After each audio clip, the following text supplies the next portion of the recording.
CV. Lundi, 10h16, c'est l'heure d'aller rejoindre notre collaborateur hebdomadaire dans l'heure CV. Puis il est loin en ce moment. Il est dans un endroit qu'on peut se demander pourquoi.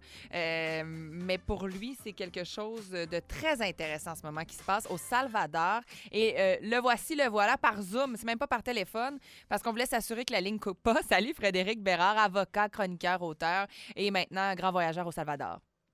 Allô, Pascal. T'as l'air d'être au chaud. Comment ça se passe là-bas? T'es parti quand là, pour le Salvador? Écoute, je suis parti vendredi. Je te confirme que je suis au chaud. Et j'adore être au chaud.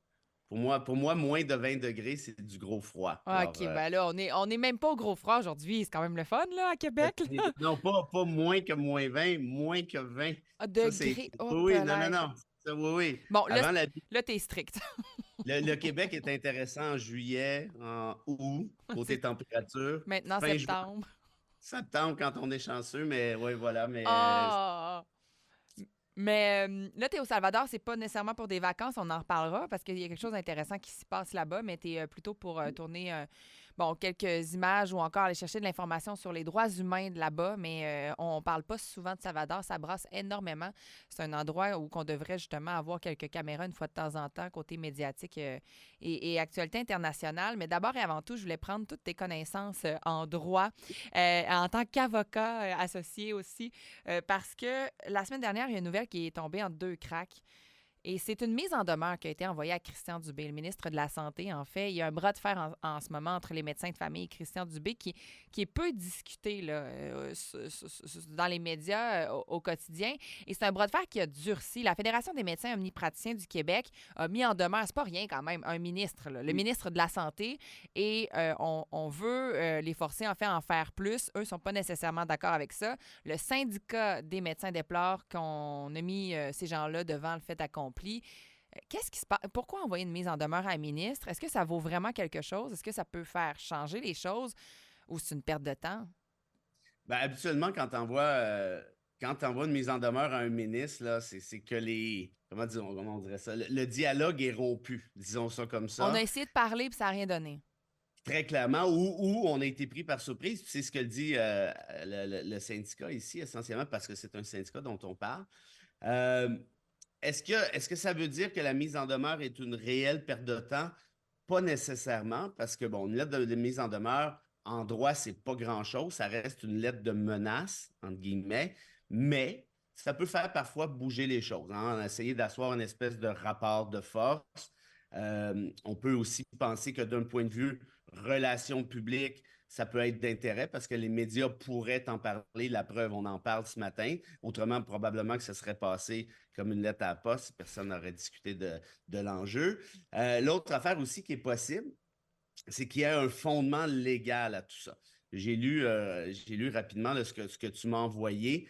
Je ne donne pas d'opinion juridique formelle, mais à première vue, je ne crois pas qu'il y ait de motifs légaux sérieux qui permettraient une action en justice. Donc, très clairement, on est fort probablement dans le rayon de la menace et du rapport de force et des relations publiques, beaucoup plus que dans le rayon du droit. Mais ça, le ministre de la Santé doit le savoir. Est-ce que ça a vraiment un poids sur lui?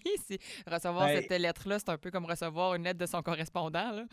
ouais, un peu, ouais. C'est une lettre de correspondant fâché là, qui est déçu qu'on ne l'ait pas consulté sur tel ou tel dossier.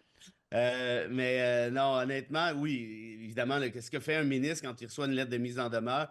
Premièrement, c'est pas lui qui la lit, là, il n'est pas trop stressé avec ça. Il envoie ça au ministère de la Justice et attend un avis juridique. Et dans ce cas-ci, je serais prêt à parier que l'avis juridique du ministère de la Justice à Christian Dubé, c'est stresse pas avec ça, va prendre un café, tout est beau, fort On s'en probablement. occupe. Sous, Est-ce sous- sous toute réserve, évidemment. Je ne connais pas le dossier à 100%, mais on voit ça aussi en matière d'immigration, en matière d'agriculture, en matière de transport. Des mises en demeure qui s'envoient à des ministres, c'est très fréquent de la part de citoyens, de regroupements surtout, Ah ouais? ou de syndicats. Ah Ouais, ouais? non. T'as vu ça souvent dans ta carrière, toi? Moi, je l'ai fait souvent, en fait, En tant mais qu'avocat, envoyer une mise en demeure à un ministre? ouais, mais quand je le fais, puis là, chacun ses stratégies, mais moi, quand je le fais, c'est que je considère que j'ai des motifs légaux derrière la procédure. Moi, j'aime pas menacer dans la vie, j'aime mieux dire ce que je vais faire. En d'autres Mhm. termes, voici où on s'en va, j'envoie une mise en demeure parce que c'est le processus, parce que je vous donne la chance de régler l'enjeu avant qu'on aille à la prochaine étape. Mais bluffer pour bluffer, il y a des clients parfois là, qui aiment ça quand on essaie de faire peur avec des mises en demeure. Puis là, j'essaie de leur faire comprendre.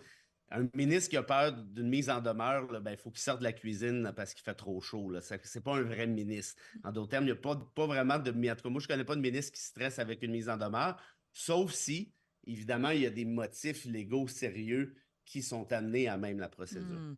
Puis dans ce cas-ci, envoyer une mise en demeure à un ministre comme Christian Dubé en santé, je vous rappelle, c'est parce que la Fédération des médecins omnipraticiens du Québec met en demeure le ministre de la Santé. On veut forcer ces médecins-là à en faire plus. On n'est pas d'accord avec ça.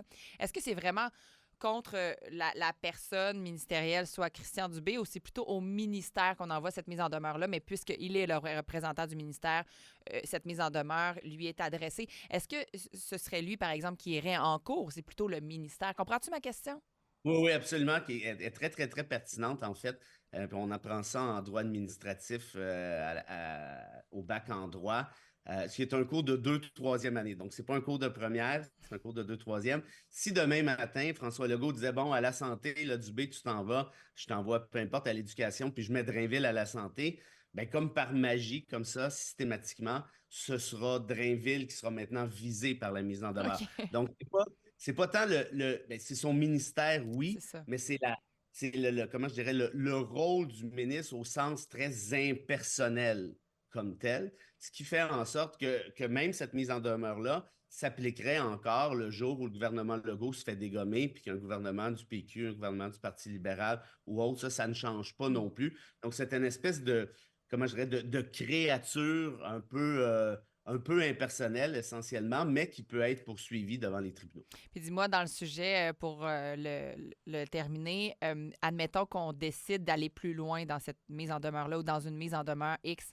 Quelles sont les conséquences pour le ministre en soi? Ce serait-tu de lui demander de démissionner? Ce serait-tu une somme d'argent?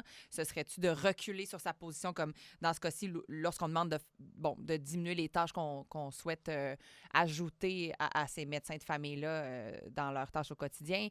C'est quoi les conséquences? Ben, tu vois, là, dans ta question, il y a 2 volets. Je vais répondre aux deux. Le premier volet, c'est que tu ne peux pas poursuivre un ministre personnellement Mhm. parce qu'il y a ce qu'on appelle une immunité dans le cadre de ses fonctions. Encore faut-il qu'il ait agi dans ce même cadre-là. Donc, un ministre qui décide, moi, je n'écoute pas tel syndicat, moi, je fais telle affaire, moi, je subventionne X plutôt qu'Y, vous n'avez aucune chance de réussite ou à peu près si vous décidez de poursuivre un ministre comme ça. Pourquoi? Parce qu'il aura agi dans le cadre de ses fonctions. Si par contre, Christian Dubé sort dans la rue avec un fusil puis il se met à tirer, ben là c'est une autre histoire. Oui. Parce qu'on n'est plus vraiment dans. En tout cas, j'espère qu'on s'entend sur le fait qu'on n'est plus dans le cadre De des son fonctions travail, oui. voilà, ben c'est parce que je dis ça, mais c'est parce que c'est Trump les avocats Trump sont allés plaider ça devant les tribunaux américains. Un président a le droit de tirer sur qui il veut, puis il a une immunité complète. Les tribunaux ont dit ben non, c'est pas vraiment comme ça que ça fonctionne. Et puis te donner une petite anecdote. Au Québec, il y a une grosse, grosse, grosse histoire dans les années 50 qui est très, très, très connue. C'est l'affaire de Ron Carelli contre Duplessis. Duplessis, qui était à la fois ministre de la Justice et premier ministre, qui est quand même assez pratique, avait décidé de faire retirer le permis d'alcool à Ron Carelli, qui était un témoin de Jéhovah qui subventionnait, qui essayait de donner un coup de main en payant les cautions des Jéhovah qui se faisaient injustement arrêter par la police de Duplessis ou les polices municipales. Et à un moment donné, Duplessis s'est tanné, puis il a retiré son permis d'alcool à Ron Carelli en disant, lui, il est toujours contre moi, puis ça m'énerve. Son permis Et la d'alcool Cour parce qu'il était tenancier de bar aussi oui, ou. OK, exact. OK. Je commençais avec ça, excuse-moi. Oui, il y avait un restaurant qui fonctionnait très bien, mais Ron Carelli s'amusait à baver Duplessis en payant les cautions de tout Jéhovah. Et Duplessis avait la mèche assez courte, ce genre Dis, d'affaires-là. Donc, t'auras plus d'argent, t'en vendras plus de drink pour voilà, payer il a ça. fait retirer son permis d'alcool, mais absolument sans motif. Là. OK. C'était purement arbitraire. Et la Cour suprême du Canada, il a dit ben, c'est pas comme ça que ça marche dans un État de droit. Tu n'étais plus dans le cadre de tes fonctions de ministre ou de premier ministre dans ce cas-ci. Je te condamne à verser, je pense que c'était quelque chose comme 57 000 là, mais en Au dollars des années. personnel ou avec l'argent du gouvernement? personnel. OK. Et connaissant Duplessis, je serais pas mal certain que les contribuables ont, On va ont aider. ça, ouais. J'ai pas la Spécule. preuve, mais je soupçonne. Oui, soupçonne. Fais attention, toi, l'avocat. T'es actuellement, Frédéric, au Salvador. Ça brasse pas mal. Tu dis que tu étais dans un trou en ce moment. C'est pourquoi tu n'avais pas vraiment de données cellulaires et on se parle par Zoom. Mais tu es là pour des reportages sur les droits humains. Pourquoi? Ben, écoute, c'est un fantastique pays, le Salvador. Je commencerai avec ça. C'est pour te rendre jalouse, là, 300 kilomètres de plage, ok, Mhm. pour te donner une idée. Mm. Euh, c'est ce qu'on appelle le pays du surf. C'est magnifique, sauf que depuis plusieurs années, le Salvador était considéré comme étant un des pays les plus dangereux au monde. En fait, avec le plus haut taux d'homicide, là, ni plus ni moins, là, d'une année à l'autre. Envers des Et kidams ou envers plutôt des gangs de rue, contrôle de drogue? Et, des gangs de rue ici là, terrorisaient, puis je parle au passé, à moitié au passé, la population. Hein. C'est une population de 7 millions et quelques à peu près actuellement. Or, tu avais 75 000 personnes qui terrorisaient les touristes, qui faisaient qu'il n'y en avait plus, pas de tourisme essentiellement, et menaçaient aussi la population. Moi, tu vois, ici, là, je suis dans une espèce de raccoin, je suis à San Diego, qui est considéré comme un des spots les plus dangereux au San Salvador, et on m'a expliqué ça après, mais il n'y a pas de... Il n'y a rien qui tourne. En d'autres termes, c'est un sens unique. Puis une fois que tu arrives au fond, moi je suis au fond, ben, tu es coincé. Et les Mm. gangs de rue attendaient les gens en fin de soirée, par exemple. Il y avait des trucs aussi atroces. Je vais le raconter parce que je pense que ça vaut la peine pour donner une image. Mais disons, des gens arrivaient ici en famille. Les gangs de rue allaient voir le père puis disent, bon, ben, ta fille nous accompagne. Puis si ta fille ne nous accompagne pas, ben, on tue tout le monde. OK. Alors, Puis on c'est un passait à nouveau. l'action, là. Ce n'était pas Oui, qu'une oui, oui. menace Non, ou non, une mise en demeure, là. il y avait pas de mise en demeure Non, écrite c'est scientifique. ça. Apparemment, que ça se faisait assez vite. Ouf. Ce qui fait que, il y a ça quelques années, il y a un gars qui s'appelle Bukele qui a été élu. Et lui a dit, bon, moi, les droits humains, c'est bien beau, là, mais je m'en fous. Et il a fait arrêter à peu près tout le monde de manière arbitraire pour lutter contre le crime organisé. Ça a fonctionné, évidemment. Le crime a chuté de manière stratosphérique. Écoute, il y a de ça pas très longtemps, puis même en fait cette semaine, il y a des restos qui ferment à 7 heures. Je dis, mais un resto qui ferme à 7 heures, c'est pas vraiment un resto, là, tu sais, samedi soir. Je dis, ouais, mais on ne veut pas sortir trop tard. Mm. Or, ça commence, hein, cette culture-là de peur, si tu veux, commence à s'estomper justement parce que les politiques de Bukele ont fonctionné. Mais moi, je m'interroge, puis je suis d'accord avec la répression contre le crime organisé. Évidemment, là, ça va de soi. Sauf qu'il y aurait peut-être une manière de le faire quand même, c'est-à-dire en accusant ces gens-là et en leur faisant un procès. Or, on n'en fait pas, on les laisse pourrir en prison sans accusation. Évidemment, sur 75 000, tu auras compris Il y a qu'il y peut-être en a un des sacré. erreurs, mais oui. Oui, puis il y en a un paquet là-dedans qui sont, puis ça c'est connu, là, qui sont innocents. Là, je commence à faire sortir des reportages, pas des reportages, pardon, des témoignages. Je parle avec un, avec l'autre. Et quand tu es en dedans, par exemple, le fils d'une famille à qui j'ai parlé ici, qui est injustement emprisonné apparemment, ben, on lui dit, bon, ben, écoute, si tu veux manger cette semaine, écris à ta famille, c'est 160 Mm. pièces sinon rien du tout. Donc, tu sais, évidemment, il y a de la corruption, il y a Absurde. de la magouille. Bukele est allé aussi plus loin. Il se fait, écoute ça, il s'est autoproclamé, Pascal, le dictateur le plus cool au monde. Ah ouais, OK. Et Ça me fait penser à Vladimir Poutine qui disait que c'était l'homme le plus bel homme au monde, là. On est encore dans ces tops-là. tu me diras que ça se discute, mais au moins la beauté, si elle est subjective, elle a quand même un petit côté poétique. Oui. Mais être dictateur, en tout cas, la dernière fois que j'ai regardé, c'est pas très poétique. Or, lui, il a trouvé une manière de spinner ça. Comme par exemple, il a dit, bon, il y a 5 juges de la Cour suprême sur 15 qui me tapent ses nerfs. Il les a congédiés, puis il les a remplacés par ses chums. Et là, tout à coup, la Cour suprême lui a permis de se représenter pour un deuxième mandat, ce qu'il n'aurait pas eu le droit de faire autrement. Ah, Donc, j'entends. c'est un genre de petite magouille. Là, pour tout de suite, ça va bien. Il est ultra populaire. Les gens ont voté pour lui à 85 le 5 février, donc ça fait à peu près 2 semaines.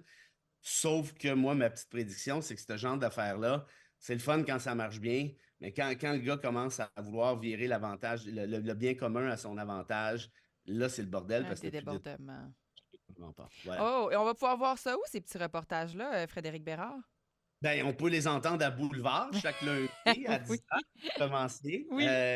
Puis ça sera évidemment par vidéo. J'annoncerai une nouvelle plateforme bientôt. Superbe. Un gros merci d'avoir été avec nous. Frédéric Bérard, avocat, auteur. Ben là, t'es rendu quasiment journaliste, mon cher. Là. Mais assurément chroniqueur ici dans l'heure CV. Effectivement, à 10h10 environ les lundis. On se reparle la semaine prochaine. Salut, à bientôt. Salut, merci beaucoup.